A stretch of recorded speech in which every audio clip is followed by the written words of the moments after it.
Hello guys and welcome back to another video on TalkSport. Sorry it has been a minute, but today we have quite a cool car review. We have Ollie again in his Mk5 Golf Edition 30. Welcome to TalkSport.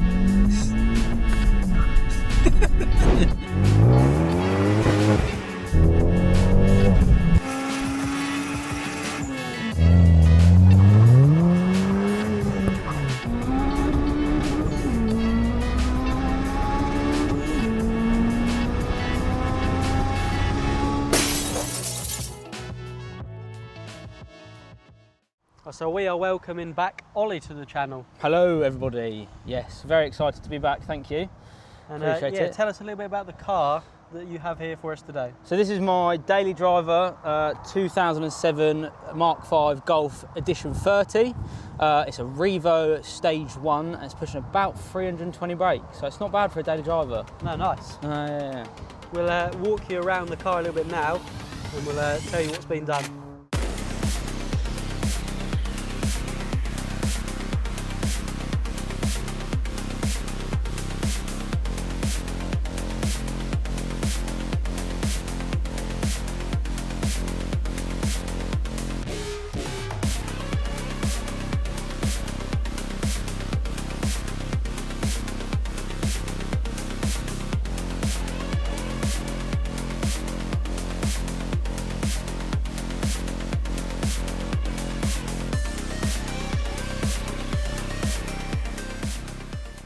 Right, so visually, what have we got going on here then, Ollie? I haven't really changed a lot, to be honest with you. The wheels have been refurbed white multiple times in my ownership. As you can see, they have taken a beating on some curbs.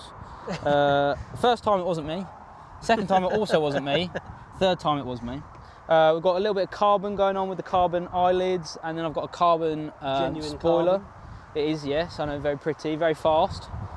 Very fast. A nice carbon lip extension on the spoiler. Yeah. No, it's lovely. It just adds to it a little bit, because they don't need a lot, to be honest with you, I don't think. No, I think with the Mk5s you only need to be sort of OEM plus, don't you? Yeah. Some small, subtle tweaks. That's what I mean. And being an Edition 30, I didn't want to go changing everything on it, because I mean, No. you've already got the best bumpers, you've already got the best wheels, you know, there's not a lot you can change, really. I've never understood why on a normal Mk5 that is unpainted. Yeah, not a clue, but it looks far better being. Oh yeah, 100%. That paint code is called 9B9. 9B9? Yeah, it's called Satin Black. Yeah, from VW.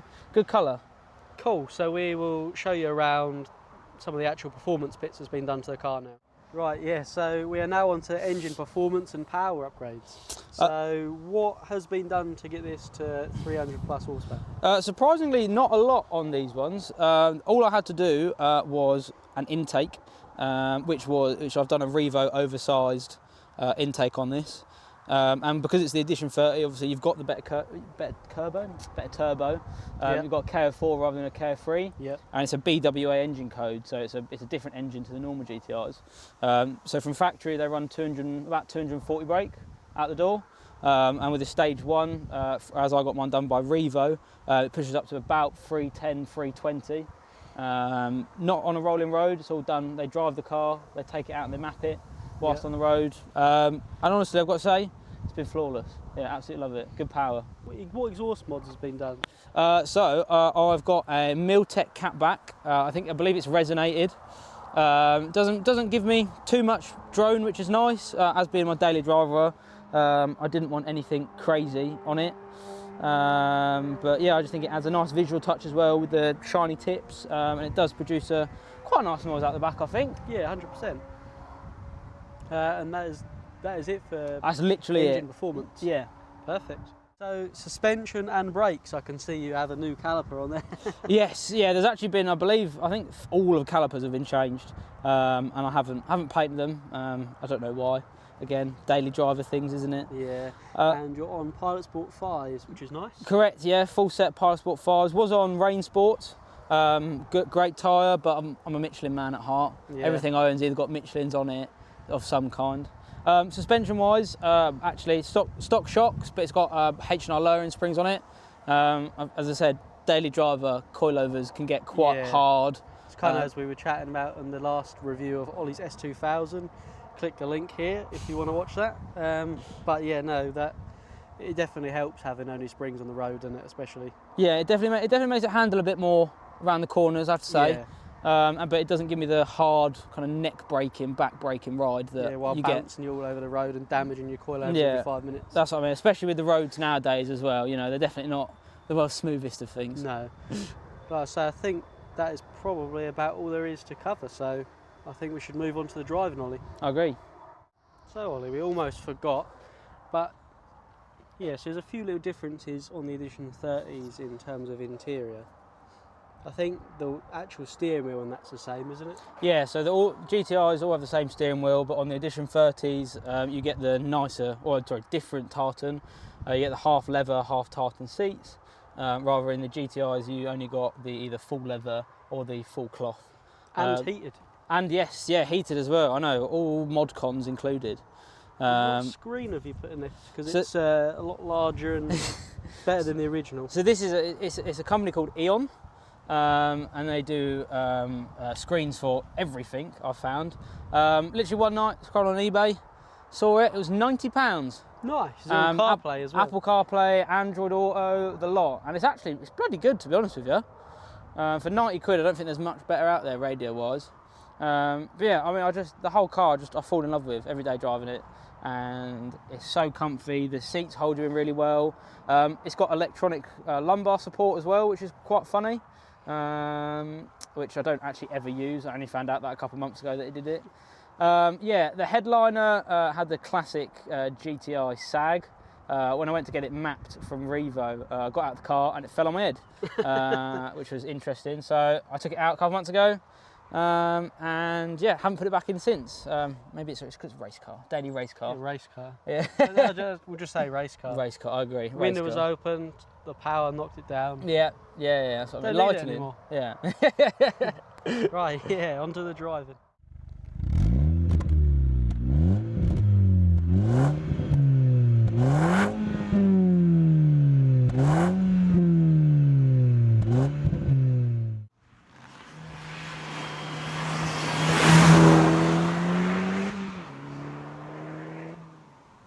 So yeah, we are now in the Edition 30 on our drive. Someone forgot the draggy, so we're just nipping to get that. It wasn't. But yeah, so while we're on the way to do that, we'll talk about sensible stuff. So Ollie actually dailies this car quite a bit, don't you? Every day, yeah, I do about 40-50 miles a day to and from work. What is this like to live with every day? I've had worse, is the easiest way to put it. I mean, comfortability wise and all your mod cons that you might get something newer, I've got the heated seats, I've got the cruise control, I've got my Apple CarPlay and everything. Dual aircon. Dual aircon, yeah, and everything, which blows lovely and cold. Yeah. Thanks to a new compressor after that blew up. Yeah. Yeah, I mean, I average about kind of 28, 32 mpg on a daily drive. I don't take a lot of motorways to work. There's a lot of back roads and everything like that. Yeah.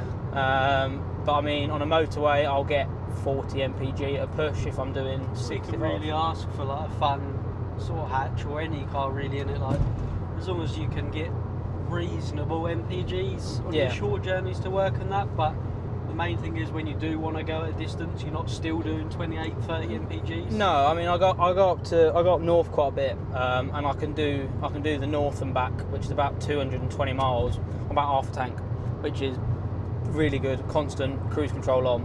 Yeah. So it's not as bad as people think they are. I don't think, especially from a performance petrol. Yeah. Did you notice it was better or worse on fuel since being mapped? It's a little bit better. There might be a gain of 1 or 2 mpg, but actually, fuel-wise, it kind of behaves pretty much the same. Yeah, I mean, I'll get anywhere between 320 miles to 400 miles out of a tank, depending on what journeys I'm doing. But I mean, I'm filling up maybe, once every week, which is, it's not bad, but again, it's not good. And Ollie actually took this to the Nürburgring and around the Nürburgring. Multiple times. What did you think to this car going around there? Was it good fun? Don't get me wrong, it was incredible for what it's got on it, not doing a lot of suspension mods and oversized brakes and everything like that. It was incredible. I couldn't ask for much more, really. I mean, my brakes overheated, as you'd probably expect, but apart from that, no complaints from my part. It was comfortable for the 800 miles I did there and back, and going around Germany, and yeah, especially on the Nürburgring, you can kind of see why people like these things a lot. Yeah, 100%. I'll kind of there's a phrase with Golfs that, you know, they're not good at one thing in particular. They're not. Yeah, well, sorry, I had a crash there. Stupid Dacia Sandero. But yeah, they're not good at one thing in particular, but they are one of the best all-rounders. You know, you've got the Clios, which are probably the best handling hot hatch. You know, you've got your AMG A45s or that kind of car that have probably got a much faster straight line speed. But you know, there's not one car that does it, I think, better than a Golf. I think it's very well refined for doing everything to a everything well. Yeah, to a good standard. Yeah, 100%. Yeah. I mean, that's kind of really it, to be honest. It's not boring. It's just, it does everything you expect it to, you know. We did forget to mention it is actually a manual as well, not a DSG. Yes, which is, you know, everyone, I think it's a very 50-50 kind of community on these things. It's whether everyone either, if people want a DSG or people want a manual, you know. I don't think there's one person that wants the other, basically. I have to say, the box in this is gorgeous, you know. It's correct rate. The ratios on it are great. It's very what's the word? You get a good feeling through it and everything when you change direct, your gear. But as a daily, you know, I think the automatics or the DSGs would be a better choice, and they are a great box as well, those DSGs. And so on this power, are you still on stock clutch? Yes. So this is. I haven't changed the clutch in my ownership, and I've been running a turbo noises.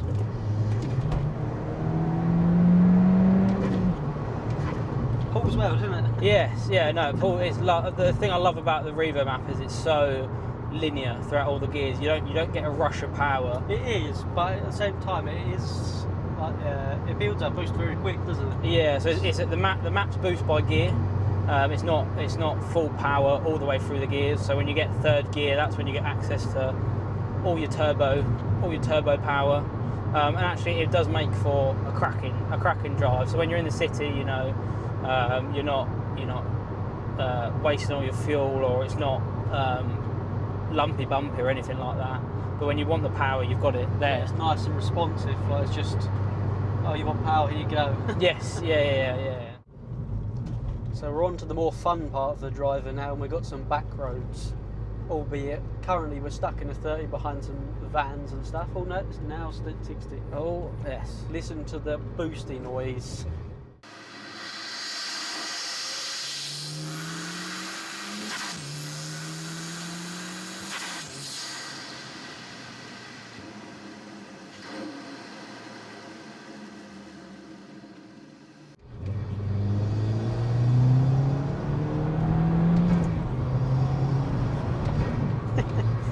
It does actually pull really, really well, doesn't it? Yes, yeah. You can quite happily say this is definitely over 300 horsepower. Oh yeah, 100%. And it's, as we said earlier, it's so linear most of the time that it's such a smooth progression of power throughout the whole kind of ratio of it all. Yeah, as I said, I don't think I've driven anything as smooth in a long time. With how it performs and everything, and I mean, just handling and everything on this car is incredible. And Kieran, as I'm sure you're probably watching this, I think Ollie's come to dethrone you today on the old 30 to 70s because he took out all of his rubbish and everything. Yeah, I did. Oh, whoa. Yeah, and the roof liner as well, you know, weight saving. Well, I said it last time that that was the plan. So fingers crossed. You know, I'm not going to embarrass myself. No, I can't remember what it's done standard when we all played around when I first got the Draggy. I feel like it was like a high 5 standard, which was obviously quite impressive. So I remember all these Fabia VRS boys reckoning their car was quicker. Yeah, went out and done it in one. Been there, done that, got the T-shirt with all of that stuff, and Yeah, I think that's a very it's a very early years of cars, that those kind of fabbies and everything. Don't get me wrong, great engine, great car, but I think, you know, unfortunately they've been a bit yobbified, all of them. Yeah. In some form or another. Yeah, I have to say, I've owned a lot of cars in my youth and my time now, and I have to say this is probably top 3 for sure. Yeah, definitely. On the list. As you're saying, like, I know from when obviously my partner had this before you, like you say, it's just such a, again, quite like what I say about my Fiesta, like, it's such a perfect all-round car, although I'd say this is obviously more practical, being 5-door and a little bit bigger than that. Yeah. But it's just a nice car that does a bit of everything. Like Ollie says, you got the mod cons, the heated seats, the aircon, and now with the big screen he's fitted, you know, it is plenty quick enough to surprise a lot of cars in a straight line.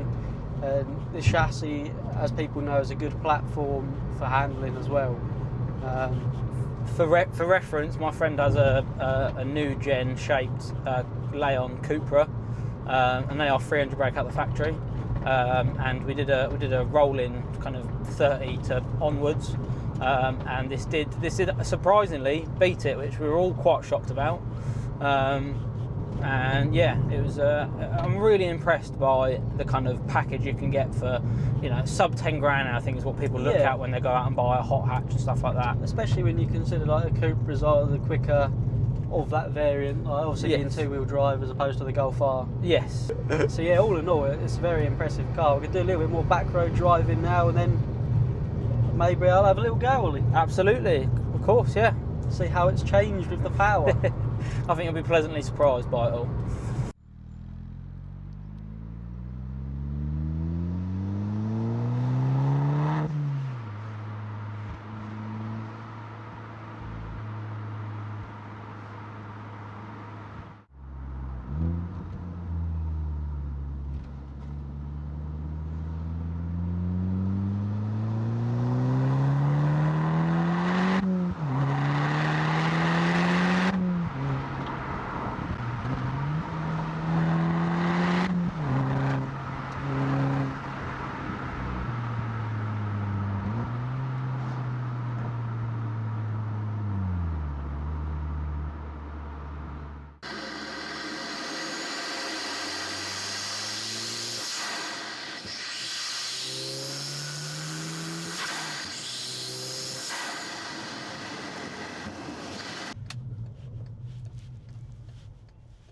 Clear this side.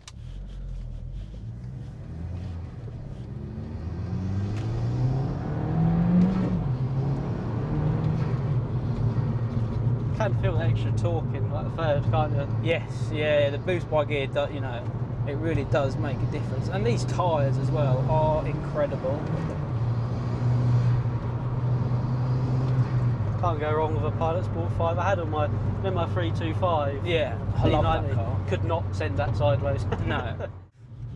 Instantly, to be fair, from how I remember the car, low down, you really have to only feather the throttle now, don't you? Yeah, that's what I mean. There's so much low down. So I don't know if in standard form you remember sort of like you have to wait, like the throttle response isn't really there, which is one thing that I was never keen on with this car in standard form. Yeah. I was just it still went really well, like when you stuck your foot down at any point, but the actual response of the pedal wasn't there low down. No, I 100% agree. As I said, it felt incredible top range, like it was, you know, boats of power, but that kind of first initial kind of get-go was quite sluggish. But now with the map you get better throttle response, and obviously you get it's just instant, you know. There's no real lag or anything from the turbo or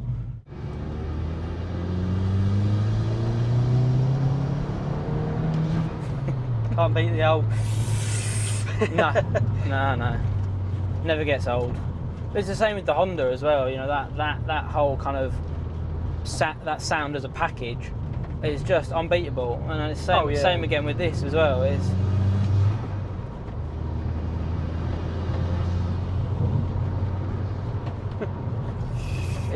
was just saying off camera to Ollie, What is it about cars with exhaust intake noises that actually makes us happy? Yeah. It's just, you think about it, it's just volume of air being moved around. But for some reason, it's just terribly addicting and expensive for your pocket. Yes, 100%. Yeah, fuel economy goes out the window. But even changing from the Rain Sports to the Michelins, there's a noticeable difference in the handling of it as well. Yeah, because the Rain Sports quite soft on the sidewall, aren't they? It's so effortless when you do the just when you want to go, like even in 6th gear. Yeah, absolutely. And it's just the torque that you get from it as well with the map it's outrageous. The peak on the torque on this must be quite low, like as in the actual when it comes in. Yes, yeah. I don't know what the exact figures are. I don't know what the exact figures are on it, but I know it's I think you're looking at kind of low mid 300 foot-pounds. Yeah. On a stage 1. Turbo noises. Yeah. Just be the video turbo noises. Just right as a thumbnail. Turbo noises. Yes. Yeah. Addictive. Probably ASMR. That's it. Yeah. Probably be classed as ASMR now. And go to sleep to it. I mean, brake-wise, all I've actually done is yellow stuff pads, and it's made such a big difference on it as well. I was going to say, what pads have you got? Yeah, so it's just the EBC yellow stuffs, and they're the solid discs. Still, I haven't found a need to change them for the drilled or grooved or anything. Yeah, but yeah, no, generally turns really nicely, as I remember it. A fantastic handling car, and yeah, the power is night and day difference. Yeah, like, much better. better. Really responsive, and it just carries through the rev range. Whereas before it was quite starting to flatten off at the top, whereas now it just carries on going, which is exactly what you want from a tune. So 100%. I'll hand you back to Ollie now, and we'll do some 30 to 70s. Sounds perfect. 30, 60, So that was better, Ollie. You got 4.62 Oh yes. as shown on screen. Are you happy with that? Yes, very. No more needed. Nothing needs to be said. Going to put it on screen now and load up the leaderboard to show you where Ollie is ranked. Yes. And I'll put the draggy video up now. Woohoo! Yes. Number 1. So guys, we're now back out from testing the 30 to 70s. How do you feel, Ollie? Oh, I'm ecstatic. Number 1. I came here with the notion to win, and that's what I've set out, and that's what I've done. I said I'd do it in the first video, and yeah, it's just, honours and prayers, You backed it up. I did, yeah. Yeah, I'll put all the results and that on the screen now. And if you got a car you think can better this, hit me up. Yeah, I'll rival the challenge. Absolutely.